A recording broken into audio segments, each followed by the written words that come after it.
Colonel Rob Maness has a lifelong record of providing dedicated service to this nation. Having worked his way up from the enlisted ranks to full colonel, he served our country for more than 32 years.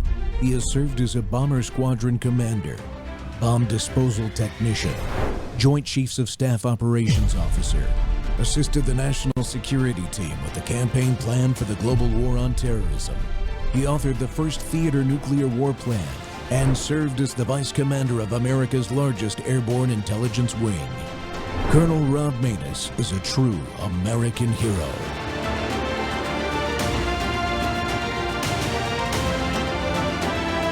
This is Rob Maness Live. On Saturday, Steve Witkoff landed on the USS Abraham Lincoln aircraft carrier. On his X account, Donald Trump's envoy to the Middle East posted photos of his meeting with the Marines deployed in the Persian Gulf, showering them with praise.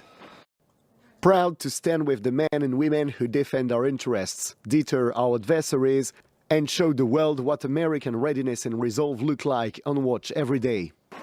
The visit shows that the threat of U.S. military intervention in Iran has not been ruled out, despite negotiations between the two countries. On Friday, Oman hosted indirect talks between Witkoff and Iranian Foreign Minister Abbas Araghchi. The discussions went well, according to both parties, who agreed to meet again soon. Tehran says it is ready to reach an agreement on its nuclear program, but its development of ballistic missiles is off the table. The missile issue and defense matters are in no way negotiable, neither now or any time in the future. Regional issues belong to the region itself. Iran's internal issues also belong to the Iranian people, and no foreign country has the right to interfere in Iran's internal affairs. Tensions between Iran and the United States have reignited by the crackdown on protests against the Islamic Republic last month. The Iranian government puts the death toll from the clampdown at around 3,000, but the U.S. NGO human rights activist news agency announced almost 7,000 and is investigating almost 12,000 more. Welcome back to Training Tuesday. The Rob Maness Show is live on Worldview Tube and our X Spaces simulcast. Well, today we're talking about the 4 classic levers of American power, or any country, really, if they're enough to be a superpower. It's diplomatic, information, military, and economic. No matter what other crazy stuff gets added to it, it's basically that. We in the military call it the dime. These are the tools that a true superpower uses to shape the world, protect its people, and keep its adversaries off balance. When they're used boldly and in combination, America wins. When they're ignored or misused, we get weakness, chaos, and decline. Just juxtapose the Biden administration against the Trump administration, 47, and you'll see what we're talking about. Look what's happening right now. We're putting real pressure on the Iranian regime, maximum pressure, again, that's choking their ability to fund terror and threaten global shipping. Militarily, we just seized a Venezuelan oil tanker in the Indian Ocean. The Indian Ocean that was trying to sneak crude oil into communist China. Another clear signal that America is done. We're done tolerating sanction-busters, a diplomatic tool who prop up dictators and flood the market with stolen oil. On the information side, we're finally calling out dangerous ideologies that have no place in American public life, like a New York City mayor invoking the Prophet of Islam to justify open border policies that put American citizens last. Can you believe it? And economically, we're seeing record performance across the board, growth, jobs, energy dominance, exactly what Secretary Scott Bessent has been laying out for us. This is what American strength looks like when all 4 levers are pulled together with purpose and resolve and leadership, with no apologies, no hesitation. To break it all down with me today, I'm proud to welcome back a great American patriot and the sharpest analyst you'll ever meet, veteran TV news producer, former diplomat, host of The Real American Sunrise Early Edition, and writer of the must-read Analyst Substack, Jake Novak. Jake, welcome back to the show, my friend. Let's get to it. Thanks for having me. And by the way, you left out the other piece of good news, which is that now that the Super Bowl is over, the 2026 New York Jets are tied for first place in the AFC East. So it's all good news. At long last, I know you're wishing for Joe Namath to come back. It ain't ever gonna happen, man. No, it's not. It's not happening. And I can talk about something about the Super Bowl this year. I had the video on my show yesterday to talk about it. Is the B-1 bombers that led the flyby right on the last note of the national anthem, which is very difficult to do. And my profession, the weapon systems officers, are the ones that control that timing and work that problem set from the time before they even take off until they get over the target. And we had another B-1 that they keep cutting the video up because the diamond formation or wedge formation was followed up by a second B-1 in full afterburner coming raging out of the clouds across the stadium. And the idiots keep cutting that part of the clip out. That's the best piece of it and the most exciting, quite frankly. So there, I got it out of my system again. All right. So I led with this because, like you, this is the biggest story that's happening right now. And instead, we got people talking about septic tanks and stuff out in Arizona and stuff. And God bless those folks that are having this problem with their mom, Ms. Guthrie. But that is not and should not be the biggest story of the day, either in the United States or in the world. And it is. And they're not talking about this big, big, big story. Why is this story so big? Well, it isn't a big enough story, in the news media. And this is because, people think that when you talk about media bias, we're just talking about the left-wing bias. And it's a big one. But you know what, Colonel? It's only number 3 on the list of the top 3 biases. The number 1 bias is negativity, frightening stories, divisive stories. And the number 2 one, which I think is really at play here, Colonel, is the geographic bias of the news media. 90% of the news that we get generated in America comes out of people who live in Manhattan, who don't know anybody in the military, never had anyone in their families in the military, and some of them will quote I had a great grandfather who fought. No, that doesn't count. And to me, this is such a huge story. This is a massive deployment in the Middle East. There are hundreds of thousands of American families affected by this in the most real way possible. This isn't someone who got upset at a Super Bowl halftime show. This is someone with a loved one who's in harm's way. And it's always in harm's way. Even if the shooting doesn't start, this kind of massive deployment is not easy to put together, kind of like the B-1 bomber coming out of the clouds. It's not easy to do this without any snafus coming out once in a while. And if we only had a news media that thought about the total number of people and where they can get people's attention. Again, this isn't a partisan thing. You don't want to be a rah-rah right-winger, and I get it. Okay. But can't you just at least say there are, like what I just said, there are hundreds of thousands of American families whose loved ones now are being deployed along with a massive amount of our weaponry and naval ships and the things like that. Why is this not the top story in America? And it's mostly because of that second bias, this geographic bias. The people who make the news decisions in America don't know anyone in the armed forces, never knew anyone in the armed forces, and have no idea what this kind of undertaking amounts to. There's your answer. Yeah, folks, even with the high recruiting numbers that we have today, because we now have good leadership in the Department of War, only a little bit less than 1% of all Americans volunteer to serve in our military these days. So, Jake, your point is exactly right. These dang companies that do media should be hiring more veterans, especially veterans that have experienced all forms of combat. And they're out here available, but nobody ever calls. The phone never rings because they don't like our story.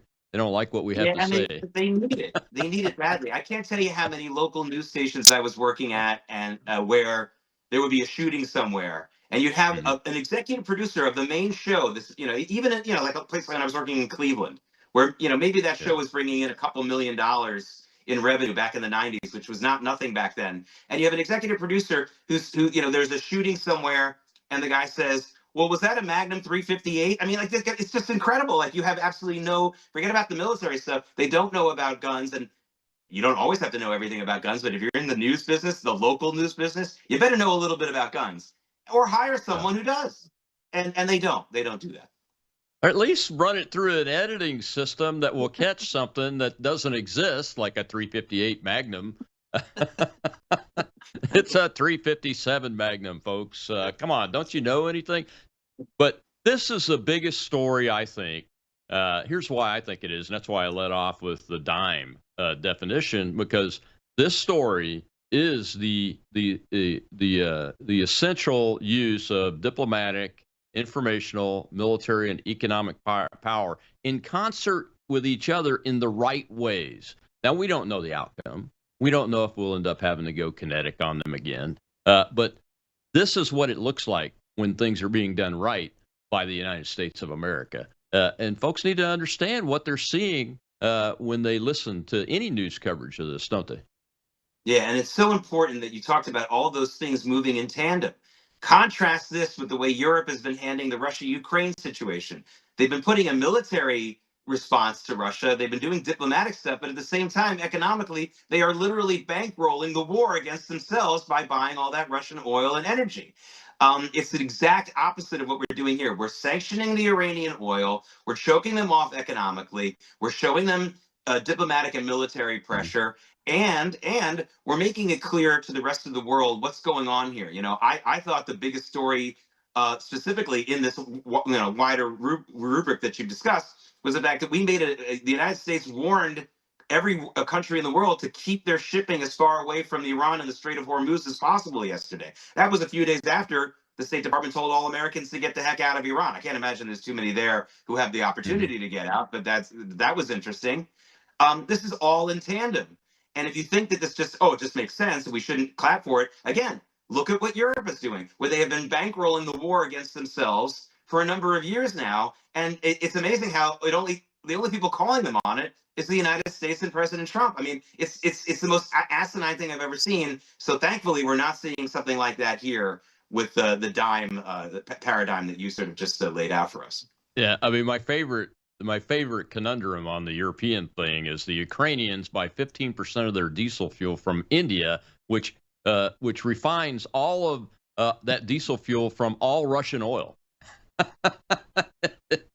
It's laughable, but people's lives are at stake, and potentially American lives are at stake, and Western European lives are at stake if things go too far awry. Now, Iran is not the only target here, right?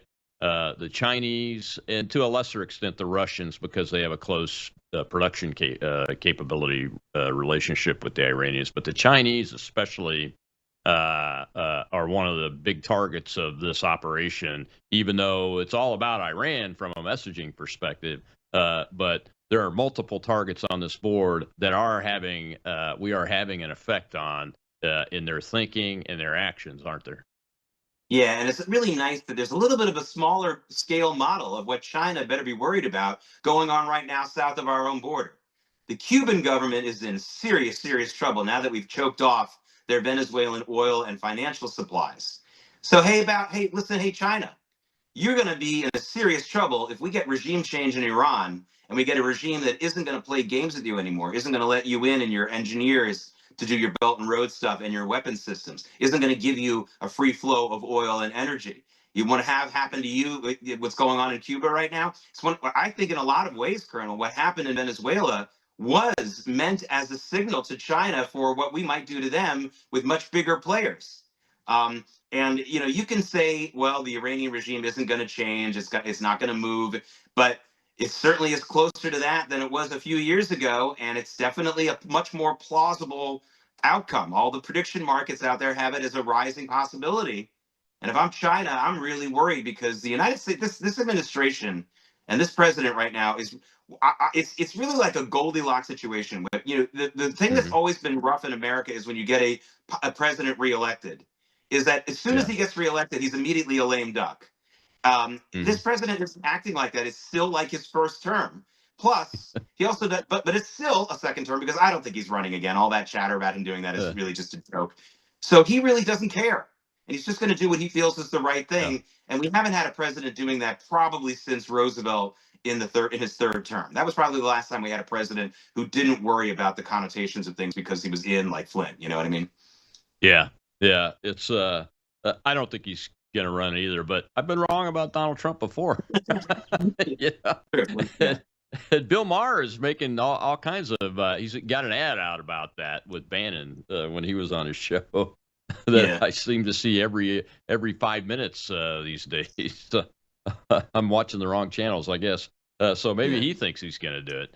Before we go to the break, I just want to set the stage. You know, the next segment, we're going to start with a clip of the Venezuelan oil tanker that wasn't captured in the Caribbean or the Atlantic, but it was captured by the United States Armed Forces in the Indian Ocean, and its destination was the communist Chinese, because they depend a lot on oil from all sorts of sources, and Venezuela was a huge one, and we have shut that down completely, not even able to get to China from the Indian Ocean.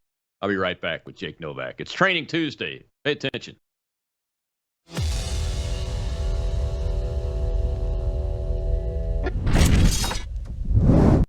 Hello, I'm Brandon House. Would you like to gain access to over 20 years of my radio shows, TV shows, my books? I've written 15 books, and most of those books are ebooks now. And we have conference DVDs, conferences where we filmed our conferences at the Ozarks, literally starting 20 years ago. It's all available in our archived vault. All you have to do is go to worldviewtube.com/vault, worldviewtube.com/vault, and for a reasonable monthly fee, you gain access to over 20 years of Christian worldview programming, news, information, books, documentaries, and a powerful search engine. And folks, it's a great way not only to educate yourself, equip yourself, but it's a big way that you can help fund our continuation as a broadcast network. Please check it out. worldviewtube.com/vault, worldviewtube.com/vault, and help us continue pushing out a Christian worldview.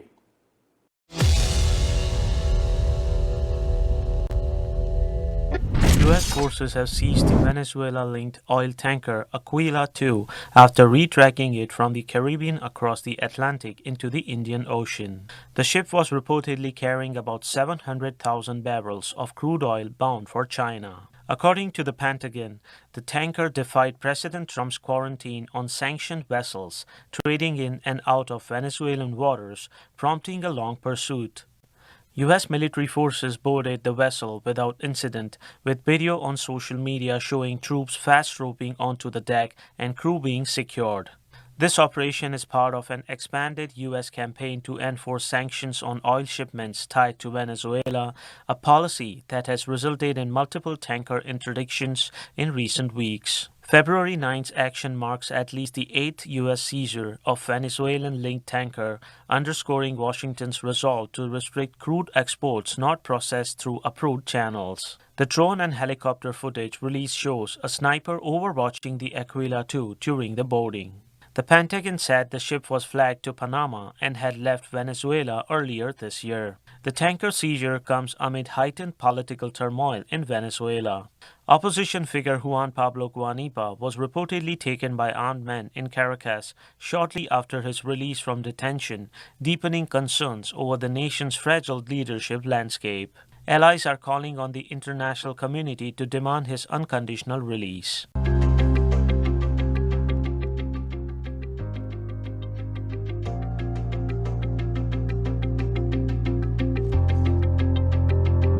Welcome back to Training Tuesday. The Rob Maness Show is live on Worldview Tube and our X Spaces simulcast, and we're having some technical difficulties with some of the streams on my channels. You can pick this up on definitely on the Facebook fan page at COL Rob Maness. And I haven't had time to check the Rumble channel, the Rob Maness Show, but you're probably able to get it there too, and probably on YouTube, the Rob Maness Show. But something's going on with the X video stream, folks. My guest today is Jake Novak.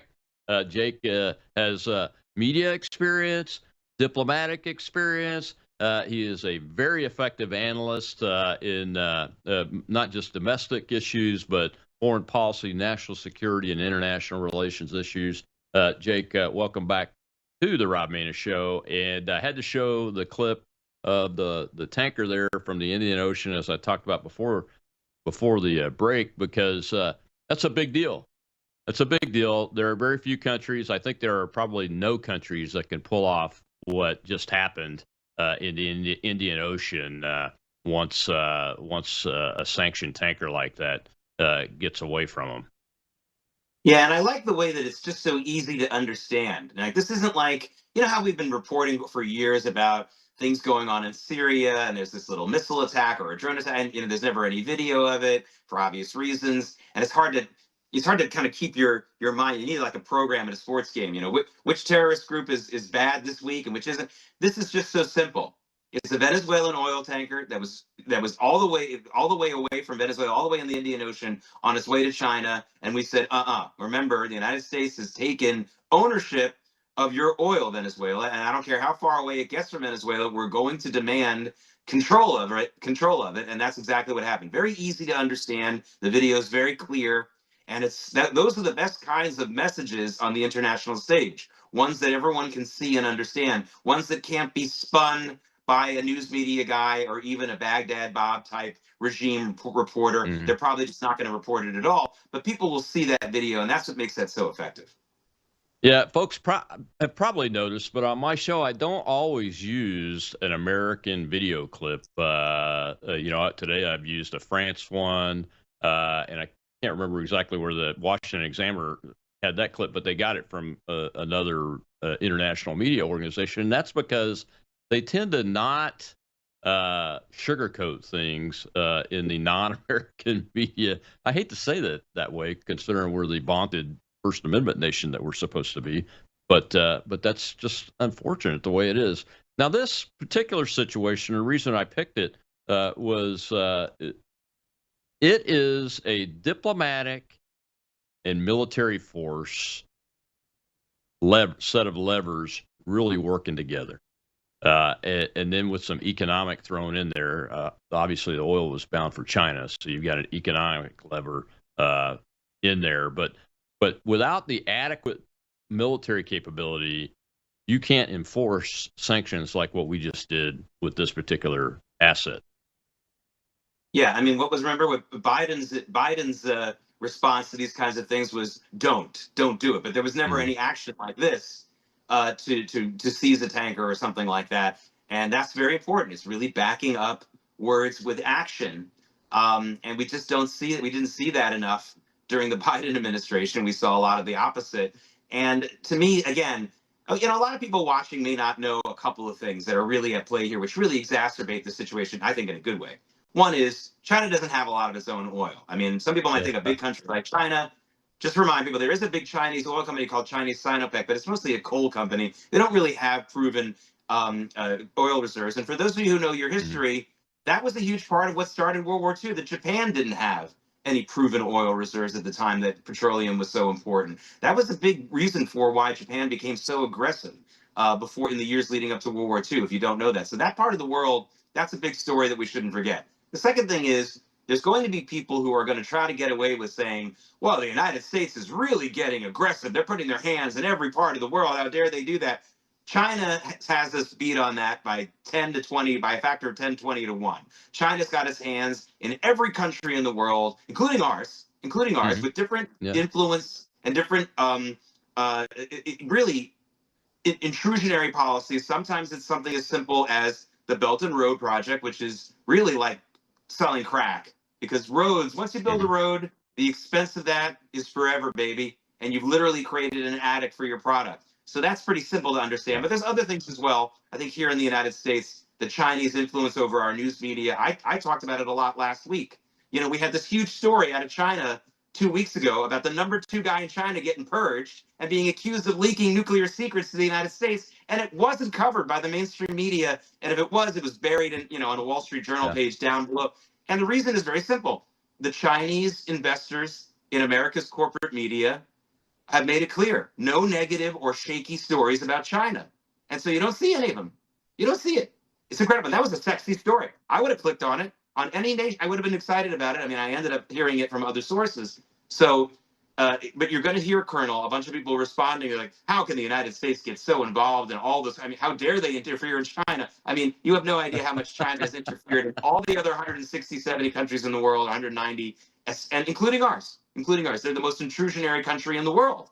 And all we're doing right now is finally standing up to it in a small way, frankly. We need to do a lot more, but that was a great thing we did with that tanker. Absolutely. Yeah, folks, I just became an ambassador for a group called the Coalition of Military Excellence, and one of the members of that group is called the the Vanguard or Vandenberg group, I believe. They've got a new podcast video series out, and it's all about how China is interfering inside the United States. And there is so much activity, Jake, that they will never run out of material. They could go 1,000 episodes, 1-hour episodes, and never ever run out of new things to talk about. That's how bad China is embedded in our country and in other countries. That Belt and Road Initiative, what they've gone in and done, it's not just roads, it's airports and deep water ports. And once they get addicted to that, and it's in third world countries that don't have the money, so they give them a loan. And the contract says when you default on the loan, the Chinese government gets ownership of the asset. That's why they're building airfields and deep water ports, especially on that initiative. And that's how they've embedded themselves all around the world and have taken what some countries like the Solomon Islands, which were our staunch allies, post World War II, and now the Chinese are there. And they tried it in Israel, too.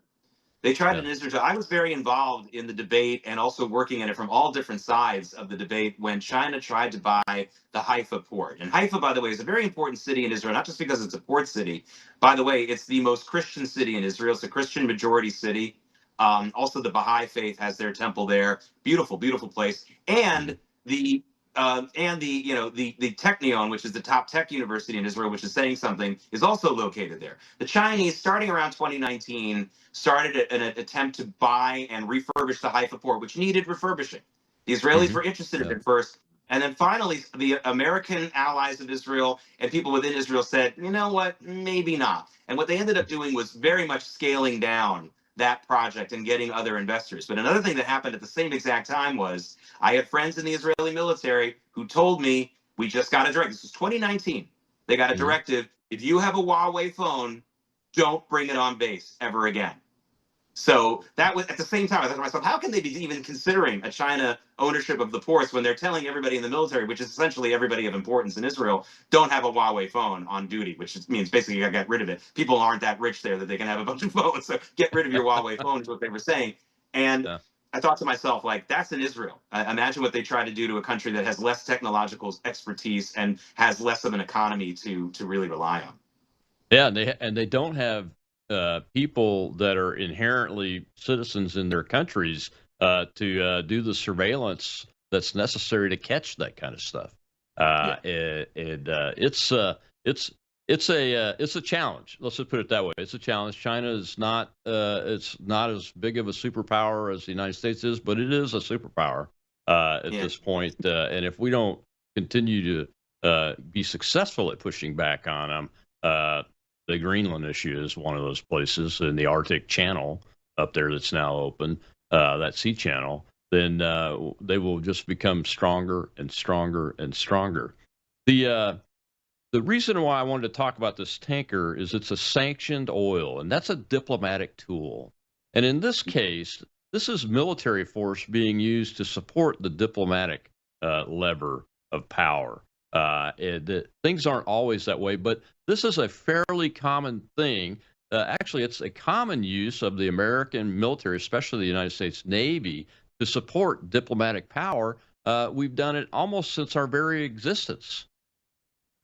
Yeah. I think a great way to understand this is, let's pretend we're watching a crime show from the 50s.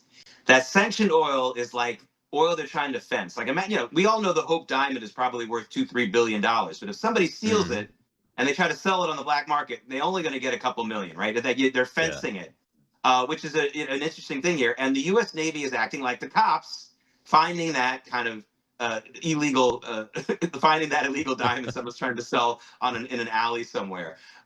That's really kind of what's going on here. But if you don't have the cops going after it, not only will you see more thefts, but the amount that they get from the sale of that stolen item will be a lot higher. So you're doing, this is so important about the economic aspect of this.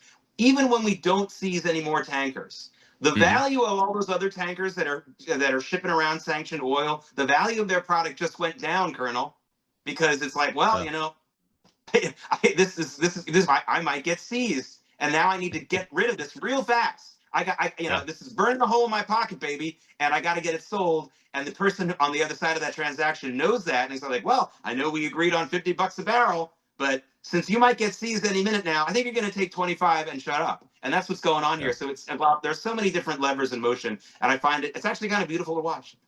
It is beautiful to watch because there's even I'm sure there's a tariff angle to this somehow that's working into it because Trump doesn't do anything that doesn't have an economic and a tariff angle in it. One of the things it is doing, if we keep the captured ships, which we can do under the law of the sea, then it helps our inventory of oil tankers that we desperately need to build hundreds, if not thousands, more of to catch up with China, which can build 1,740 ships to our 5 every year. Think about those numbers. Well, we got to take our next break, Jake. When we come back, we'll talk some more about how China is embedded in the United States, and the video you're going to see is the most prominent example of it, even though China is never mentioned. We'll be right back.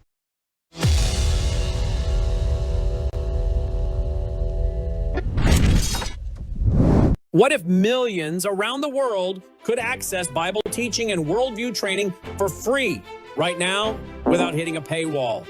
That's exactly what happens every day at worldviewtube.com because of the Worldview Weekend Foundation. We don't lock our live stream behind PayPal. We don't restrict our content to members only.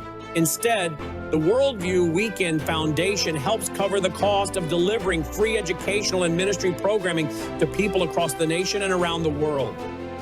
And it's not just programming. My Sunday night church service, where I taught verse by verse through Revelation for 18 months, and now I am teaching through the book of Daniel, is made possible through the support of our church, Worldview Weekend Foundation. If you believe this kind of truth-centered biblical teaching must continue, donate today. Go now to worldviewfoundation.com. You'll also find our mailing address and phone number there if you'd rather give by phone or mail. That's worldviewfoundation.com. Thank you.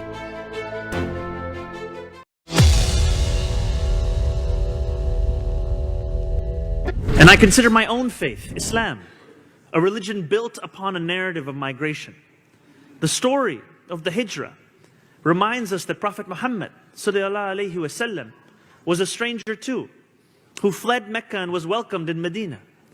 Surah An-Nahl 1642 tells us, as for those who immigrated in the cause of Allah after being persecuted, we will surely bless them with a good home in this world. If faith offers us the moral compass to stand alongside the stranger, government can provide the resources.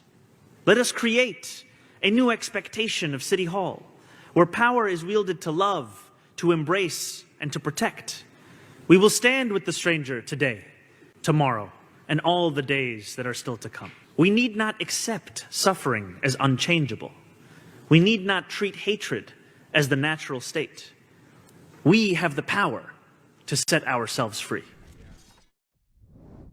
Welcome back to Rob Maness Show. It's Training Tuesday, and we're live on Worldview Tube and our X Spaces simulcast, and we're live on YouTube at the Rob Maness Show and on Facebook today. Our other channels are having some difficulties today, and my guest is Jake Novak. And Jake, that very short clip there's more to it, but I think that some of the people that voted for Mamdani to be mayor of New York City are now realizing what a huge mistake that they're made. But the power behind that guy, I believe, is the CCP in China. And through various means, they are the ones that supported him to get elected. Well, yeah, I mean, the biggest architect of the whole plan to use open borders to undermine a society, and that's happened before in our history, has been China, with obviously a big assist from George Soros and his foundations and his sons and everything else like that. But China understands that the undermining of the United States coming from open borders was one of their best shots to do so, which was why so many Chinese nationals were crossing the border during the Biden administration, which had a lot of people scratching their heads like, wait a minute, I can understand Venezuela and Mexico and stuff. Where are the Chinese guys coming from? That's because they were there to direct the operation. They weren't just taking advantage of it and joining the trip. They were kind of the counselors on the hike. You know what I mean? That was what it was like. So that was very obvious. Listen, that clip that you just played blew up my brain all weekend. I made a big deal out of it. I made a big video out of it. I just want everyone to understand, everyone who saw that video, was complete. What he was talking about was a complete lie. Muhammad was not welcomed by the people of Medina. They didn't like him. And Muhammad returned the favor by calling for the killing of everyone in Medina. That's the model of open borders we want to follow. Some guy coming in and telling everyone to kill everybody in the town. And by the way, they did kill a lot of the people in the town. And Muslim migration, I mean, a migration being popular. What is he talking about? If you go on you can't go on the pilgrimage if you're not a Muslim. You can't go into the city of Mecca at any time if you're not a Muslim. It's the most repressive anti-open borders religion that you can think of. And by the way, I'm actually not even criticizing it. I'm just saying what it is. This is their religious principle. They don't believe that non-Muslims should be in a particular holy site. That's their religious belief. So either Mamdani is a complete idiot about his Muslim faith, which is possible. Remember, this is a guy whose father was a tenured professor at Columbia, and he said he was black on his application, and he still didn't get into Columbia. And I happen to know, because that's my alma mater, they do bend the rules a little bit on faculty's children. Most of the time they don't have to, because the kids end up usually being pretty brilliant anyway. Yeah. He still didn't get in, so he must have been a dope in school. Or, and by the way, these two things aren't necessarily mutually exclusive, or he's a liar. He knows darn well that Islam is not it's the opposite of an inclusion faith, and it doesn't allow mass migration into its cities, into its countries at all. Not then, not now. And for him to say this is the example we want to follow is just incredible. Yeah. Go ahead. And next to the Chinese, Islam is the next level of conquering by immigration. I mean, it's built into their ideology. Which is why I don't believe Islam is a religion. I believe it's a tyrannical government ideology that is intentionally made to look and sound like a religion, and that even down to their concept. You mentioned that he was lying. Probably he is lying. He's not a stupid guy. He may be a little on the low intellectual side, but he's not stupid. He's lying. He knows he's lying because he knows Islam. He is Islamist, and Taqiyya encourages him to lie to achieve the Islamic goal of conquering every piece of dirt that's not occupied by a believer and that's occupied by unbelievers. Yeah, let me flesh that out for you a little bit for those who are watching and not really understanding exactly what the Colonel is talking about. Both Judaism and Christianity, as much as they would prefer to have sovereignty, political sovereignty, they're both religions, and religions that you can completely practice without having control of the nation that you're living in. Now, in the case of Jewish tradition, unless you're living in Israel, there are a number of commandments you can't fulfill. But even if a foreign country, God forbid, takes over control of the land of Israel, you can still be a fully practicing Jew. Christianity, with its focus on faith, obviously doesn't need to have political sovereignty. It's one of the problems that people have with the Vatican and the old days when there were Christian, the church was actually running countries. It was actually quite problematic for them. So but that is not something that Islam has yet been able to work out for itself. Islam as a religion being able to live in a pluralistic society where they don't have control of the government, where they're not the majority, where they can live in peace without trying to conquer the political reality, the political landscape. That's not something Islam has figured out yet. So, and that makes it different from Judaism and Christianity. Yes, we prefer to have a state of Israel where the Jews have control of a state. We prefer to have a United States where Christian principles, well, we hope that all happen, aren't abrogated by the government, where we're not forced to teach things that are against Christian faith, and we're not forced to use our taxpayer money to pay for abortions or for trans education or trans surgeries and things like that. So we've got ways to go here in the United States too. But we can still be good Jews and good Christians, even if we don't control a country politically. Islam hasn't figured that out yet, which is why it stands out and why it's having such a negative effect on the world, on the geopolitical scene for the last hundreds of years, not just the last 100 years or so. Yeah. Even simpler, Jake. Here's how you know, folks, if something that's calling itself a religion isn't really a religion, it's a form of government and governance and tyranny. Because take a look around in the Jewish state of Israel, there are no religious police that walk the streets and patrol enforcing Jewish religious law. In the United States of America or any Christian country. Let's go to the Vatican. There are no religious police enforcing Christian religious law and behavior anywhere. Nobody says you will wear something on your head to go into the Catholic Church. Nobody says you have to wear a yarmulke for certain occasions. There is no authoritarian part of a government that does those. And in Islam, go to Riyadh. Go visit Riyadh, and you will find the religious police. Go to Tehran, and you will find the religious police. And every other Islamic nation that exists, that is what you will find, and that tells you that it's not really a religion. It's a government. Yeah, there's one exception, though. As a Jew, if I find out you're buying Lender's bagels and consider them real bagels, then I will arrest you. Other than that, that's not a real bagel, folks. I'm sorry. It just isn't, even if you toast it. He's other still than that, joking. yes, you're right.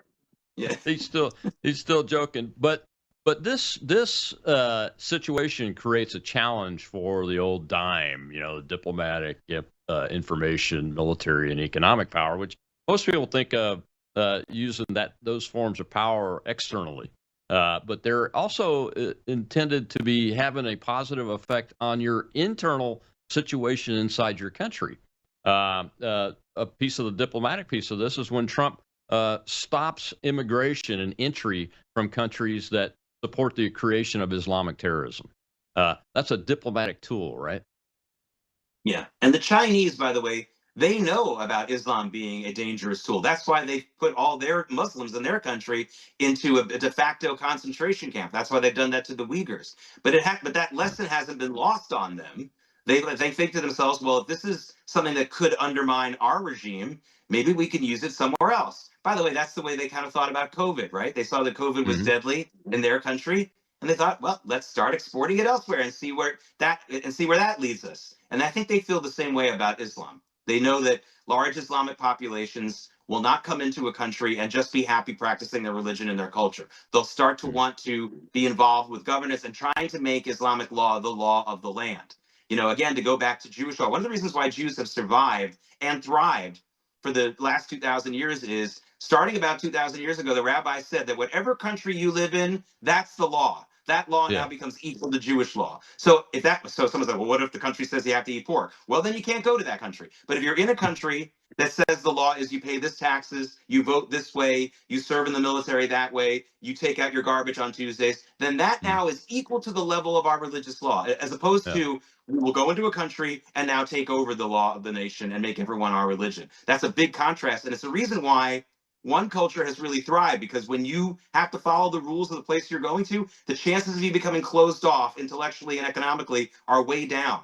So if you have to follow all the rules of the country, you need to learn their laws. You need to learn their science. You need to learn their culture, which leads to tremendous economic success and intellectual success, as opposed to leaders from another religion that say, stay closed off. Don't interact, which is why you end up only owning convenience stores and driving Ubers, as opposed to becoming, opening hospitals and universities. That's a real contrast. And the Chinese know darn well that that's what these populations do. They'll undermine themselves. Well, by the way, undermining themselves is keeping them poor and miserable as well. It's not like they enjoy the whole process. Everyone's a loser when these groups come in.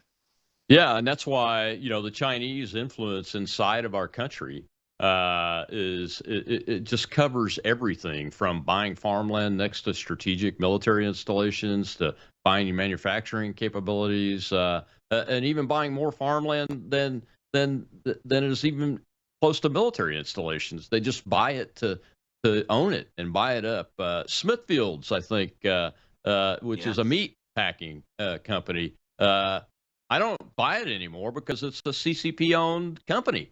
I refuse to do it because the CCP and the People's Liberation Army own all Chinese companies in one form or another, no matter what kind of cloaking they try to put on it. But it's very difficult to get our American politicians to understand that and act to prevent them from getting a foothold in all of these places. Our universities, I think, is the prime place where the Red-Green Alliance, the Islamist Marxist CCP alliance, is being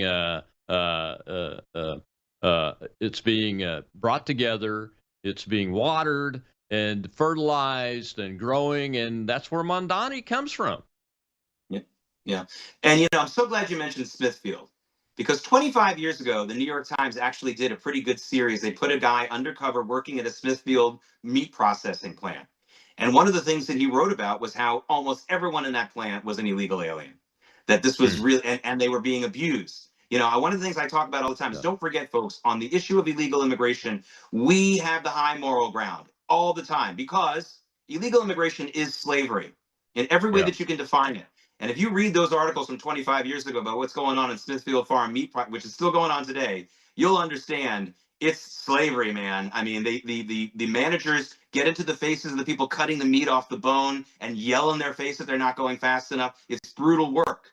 And that was one of the reasons why China targeted Smithfield Farms, because they knew it was a big illegal immigration clearinghouse in this country. It still is. All these meat processing plants are. And it was one of the reasons why they did that. Because again, their policy is to flood this country with illegal aliens. And why not take over a company that facilitates that in a big way? Yeah, and the agricultural industry, which includes meat producers and all that, really lines up with their attempt to infiltrate deadly diseases that attack not only plants and animals, but human beings. I don't know if you saw the news last week, but another illegal biolab was found in Nevada, beyond the one that they found in California, but had been created out of that one. We got to take our last break, Jake. When we come back, we will talk about the economic performance of the United States and why it's so important, and it's how it's one of the things, one of the levers of power that is doing very well, and it creates the conditions for success in all these other areas. So we'll be right back with Jake Novak.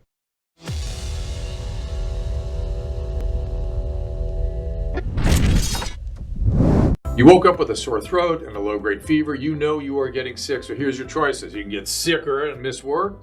Try to see a doctor this week or sit hours in a crowded waiting room at urgent care. I have a smarter option for you. Open your medical emergency kit. Match your symptoms to doctor-recommended prescription in your booklet and take the right meds now and get well faster. This is not a first aid kit. It's like having an urgent care in your home. It includes doctor-prescribed medications to treat over 39 medical issues like respiratory infections, strep throat, pneumonia, UTIs, and more. No waiting to see the doctor and no standing in line at the pharmacy. It's right here. Every home should have at least one medical emergency kit, and here's how to order.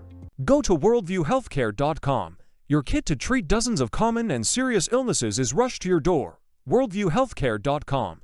That's worldviewhealthcare.com.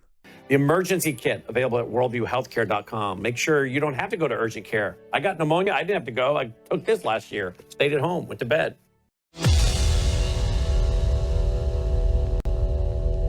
Well, the numbers have been incredible. That we had 4.3% recently for the third quarter, and 4.3% is all in. The government shrank 0.4, so the real number was 4.7. So that is a 4.3 private sector number, Laura. And you know what contributed the most? I haven't seen it. I was in the investment business for 40 years, and trade. Exports exceeded imports. Our trade deficit shrank. We're back down to 2009 levels thanks to the president's trade agenda, and it's growing GDP.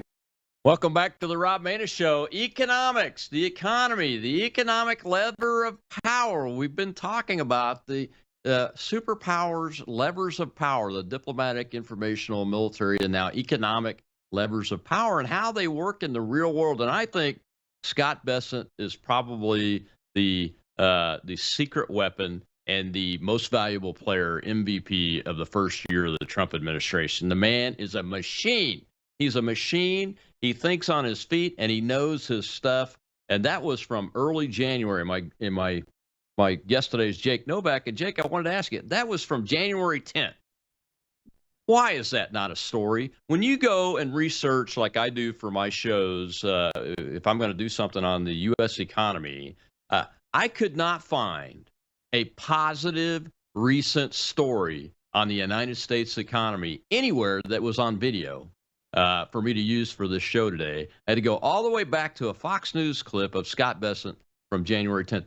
And you're talking about those numbers. Those numbers are what politicians like me have predicted when we were running for office. Of course, we could get back to a GDP of 4 and 5% when you have people like Barack Obama and Bill Clinton saying, no, it's 3% or less and blah, blah, blah. Well, no, of course we can, because this president and his team understands things like trade. And the economy's got to be strong to set the stage and the conditions for these other levels of power to be workable, or don't they? Yeah, well, if you think it's bad now, because you said you've been looking for the last few weeks, you should have seen it what it was earlier in last year. In April of last year, when President Trump announced the tariffs, the news media really got together with a daily lead story talking about how terrible the economy was and how everything was going to fall off a cliff now. And what we're seeing for the last few months is the realization that that didn't happen. So now they're really not even talking about it that much. So what you're seeing is the quiet and the not reporting of the positive news. But believe me, a few months ago, you would have seen even more negativity about the economy. So that was one thing I want everyone to remember, because in April, they went all in on this negative story. And I feel bad for people, because there obviously were a lot of people who sold their stocks and their investments in April of last year, and they missed out on a huge run to even higher levels, or a Dow well over 50,000 now. You missed out on a lot of money. So we shouldn't listen to these kinds of people. But there's a couple of things that everyone needs to remember. First of all, the Colonel and I are not stupid. We know that even if the economy is really strong in America, it's very difficult to talk about it all the time, because no matter how well the economy is going, there's always going to be a significant number of people who are not participating in the good news. And you don't want to come off insensitive or oblivious to that. You know, George H.W. Bush had a lot of problems in his campaign to win re-election in 1992, but him looking at his watch and during the debate and not seeming to really even pretend to care, which is sad that pretending to care is worth something in this world, but it is, sadly, about the economic plight of Americans at the time. That really buried him. So there was that. But look, there are a couple of things here that are really, you talk about these good numbers that Scott Bessent just talked about, but here's one of my pet peeves, because Scott Bessent is so good. I agree with you what you said. I think that Steve Mnuchin, the first Treasury Secretary during Trump's first term, was just as good on policy. He just wasn't as good on TV as Scott Bessent is. He wasn't as quick with the words. But one of my pet peeves, Colonel, is when even people who support Trump don't know about some of the most crucial positive economic policies. During the first term, and this has been extended during this term, he doubled the standard deduction for people who don't itemize their taxes. Gosh darn it, if you're a Trump supporter and you're not talking about this regularly, shame on you. This was the first trickle-up tax cut in the history of this country. It finally worked. The Democrats have been promising it for years. This was basically the blue-collar tax cut, and it played a huge role, not just in a better life for those people who got that tax cut, but for the economy in general. Now, during this term, we've had the one big beautiful bill, and this is something I don't hear enough about. One part of that bill basically says that if you are a mid to small size business and you're buying something for your business, a physical item, a laptop, a truck, a dishwasher, it's almost 100% deductible in every single case. This is a massive shot in the arm for the American economy. We're going to start seeing more of the results of it. I'd like to see more Trump supporters talking about it, or just people who report on American economics talk about it. And of course, all we're hearing, and it's still pretty good, is that everyone should expect a much bigger tax refund this year. That's great, but there's so much more going on that isn't being talked about. So, Colonel, your point is taken about the mainstream media and the people who hate Trump, and they're hopeless. But we better not use that as an excuse for us not to talk about it. We've got to start talking about these policies more, because just so that people hear about it. If there's a small business out there that doesn't know about this tax rate on buying equipment, gosh darn it, they better learn about it fast, because they're missing an opportunity, let alone doing something to promote, a political ideology that we support. Yeah, I'm excited about it. Actually, I'm working on my taxes right now, and I bought a brand new desktop computer for the company this year, and we'll see how it works, because I can always use tax help. Probably make too much money sometimes, and not enough at others, and everything. And what about these Trump accounts for kids? People aren't talking about that either.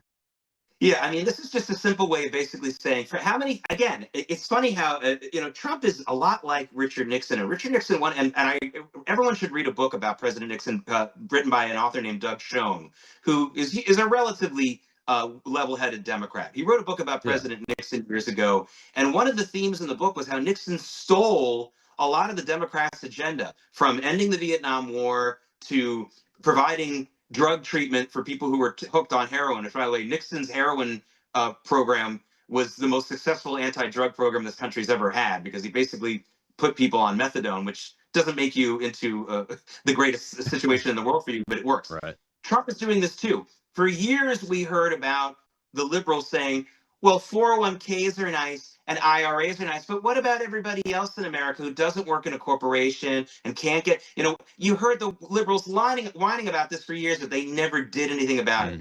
What the Trump accounts for children are is very simply a 401k-like account that you can open for your child at birth that works like a 401k, works like an IRA, and you don't have to work for a corporation. You don't even have to work. You can just make a contribution every year or not. Hopefully you are, and you'll get these major breaks from it. This is basically giving everyone an opportunity for a 401k. I know the Rand Pauls and the Thomas Masseys and all the libertarians are like, oh, we can't do that. You know what? That should be the worst thing that we do with government interference, creating something that already exists by government fiat, which is a 401k, which was it's not a business idea. It was a government bill that passed it. It was a Senate bill. So why not? Why not extend that to everyone in America? It's already something that's part of our economy anyway. It's never going to go away. They're not going to get rid of 401ks unless the communists take over. So why not extend it to everyone, which is exactly what this is. And it literally steals a talking point that the left had for many years and was never able to do anything about it because I don't think they really care. And you know what a lot of people are missing about this new program, Jake, is that if your child was born in 2025 up to today, I think, going into the tax due date, anytime in that, if they were born this year, this past year, the government puts $1,000 initial funding into that account, $1,000 at birth. Think about where that's going to be. If you do nothing else with it, where that could be at age 18 or 21 or 30 and everything. And I was just watching the press briefing before the show started, and Carolina was talking about how if parents will just put in light contributions to that on top of that $1,000 by age 21, you can expect to have a $1.2 million account right there. Yeah. I mean, that's phenomenal. And it just grows exponentially after that, as long as you don't mess with it and you keep adding to it. Yeah, and I'll contrast that to what the left wants, universal basic income, where we're just going to pay people for breathing, which has absolutely no participation from you. I mean, this is something that will bind families together more. It'll be more of a participatory thing, a little bit of ownership. We used to say that all the time about public housing projects. Like maybe a way to get public housing projects to be better and safer would be to offer a rent-to-own type paradigm for anyone who has the money to do so. No one ever did that, though, I don't think. And so this is an ownership type thing that is not a handout. Yes, you could say, well, that $1,000 handout, I don't like that. Yes, but it's basically it's a key to open a door, and you got to walk through it, and you actually still have to participate in it. And that is so much different than just universal basic income, which is basically what rich people want because they're afraid of getting mugged on the streets, and they don't understand that poverty doesn't cause crime. It's the other way around. Crime causes poverty. All these countries that have UBI are going to end up with either even bigger crime problems, not less, because you can't pay off. Poverty is not what causes people to rob you. It's the fact that they have no morals. That's what causes people to rob you. That's why rich people are just as likely to rob you as a poor person. In some cases, in some ways, even more likely to rob you than a poor person. Because they're good at it. They're pretty good at it. That's right. They are pretty good. Well, something happened over the last few days in Japan. Huge election over there. I don't know why I don't like using the term right wing, but the more conservative group took complete control of the legislature, and that's the new prime minister, Takachiki, I think her name is. It's her coalition, but they have a big enough majority where they can change the Constitution and get away from this pacifist Japanese self-defense force and actually become a true ally of the United States and the West, and and provide that wedge against communist China and communist North Korea that we've needed for so long. And they say they're going to do it. But she's got a meeting with Trump before he goes to meet with Xi, and Trump said there's some big trade deals in the offing. What can we expect from an economic perspective with both of those countries from Donald Trump? Well, we've come full circle in this program. Colonel, we started with talking about stories that aren't being covered enough. This story is not being covered enough. First of all, where are all the women's libers? We have a first-time female leader of Japan, a country that didn't even allow women to participate to vote until Douglas MacArthur shoved that down their throats, rightfully so. And my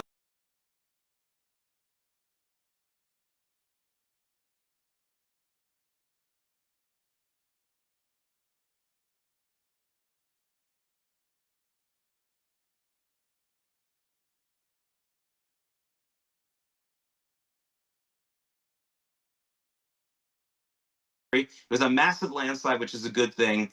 And also, but why isn't it getting covered? Same reason as we talked before, because China is the mortal enemy of Japan, and China's investments in American newsrooms will not allow a strong positive coverage of what's going on in Japan right now. This is a major story. By the way, the markets in Japan have been cheering this big time. We've had 2 days in a row of the Japanese stock market, the Nikkei index, up rallying 3% on Monday, more than 2% today. That's massive.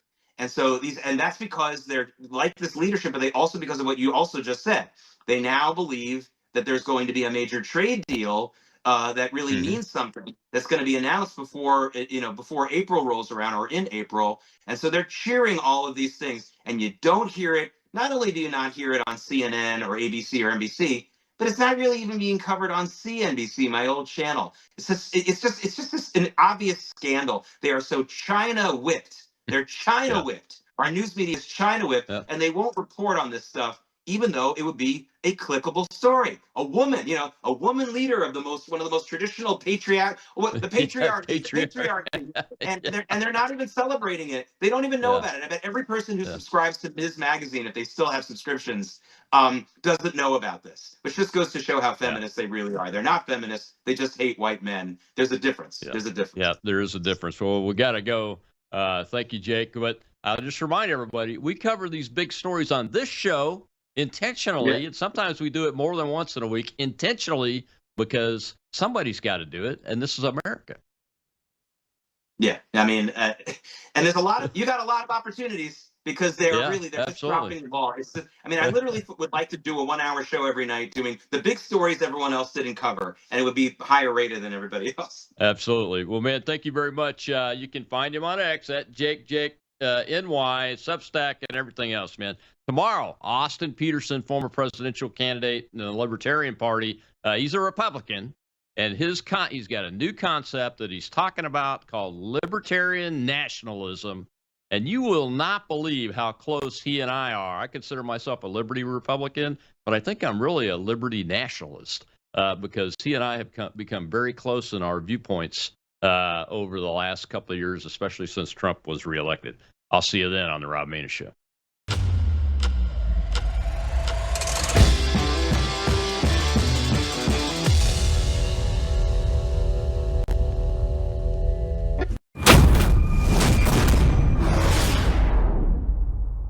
You're watching Worldview 2, built on the 35 years of Worldview books, documentaries, research, high-profile interviews, and the radio and television broadcasts of Brannon House.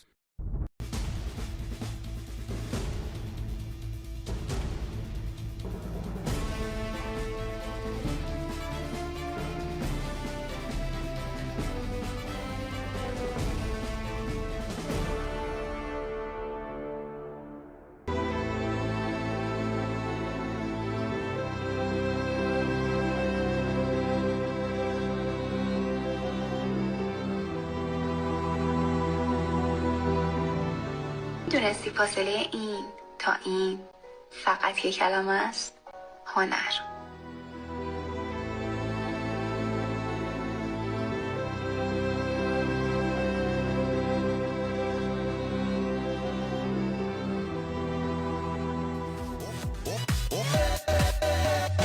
Being norm, 그위에 나는 norm. Baby, baby, 나는 뭘 좀 아는 norm. Being norm.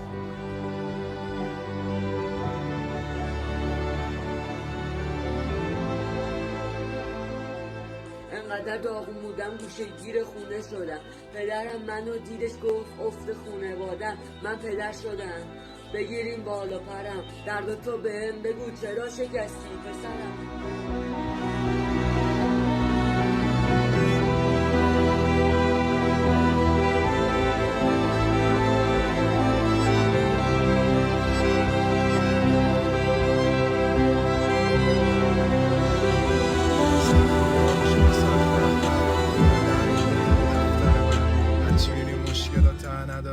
زیاد همه بودن ولی کم برا من فهمیدم لنگ باشی فرداش میرسن نومیدت داشتیم یه و همش میشه پر رنگ روزات میشه قبلم تیره تر و توی و دل تو تیر و ترکش غم ولی نمیفهمدید کسی انگاری دنبال خروجتی